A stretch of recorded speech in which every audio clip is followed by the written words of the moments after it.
આજે મારે તમને એક વાત કહેવી છે, ખૂબ સમજવા જેવી છે. જો સમજાઈ જાય ને તો. ઘણી વખત લોકો એમ કહેતા હોય છે કે એક વ્યક્તિથી આપણે બહુ ડિસ્ટર્બ થઈ ગયા, આ એક વ્યક્તિથી આપણી મજા બગડી ગઈ, આ એક વ્યક્તિથી આપણે કેટલું સાંભળવું પડ્યું. પણ ક્યારે એવો વિચાર આવ્યો છે કે જો એક વ્યક્તિથી બધા ડિસ્ટર્બ થઈ જતા હોય, એક વ્યક્તિથી બધાની મજા બગડી જતી હોય, તો જ્યારે બધાય લોકોથી પેલું સામેવાળું વ્યક્તિ ડિસ્ટર્બ થઈ જતું હશે તો એને કેવડી તકલીફ પડતી હશે, એ ક્યારે વિચાર્યું છે? નહીં ને.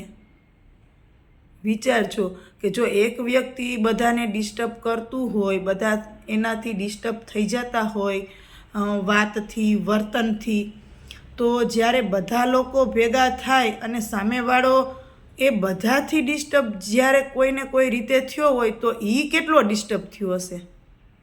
વિચાર નથી આવ્યો ને? વિચાર કરજો તો ખબર પડશે.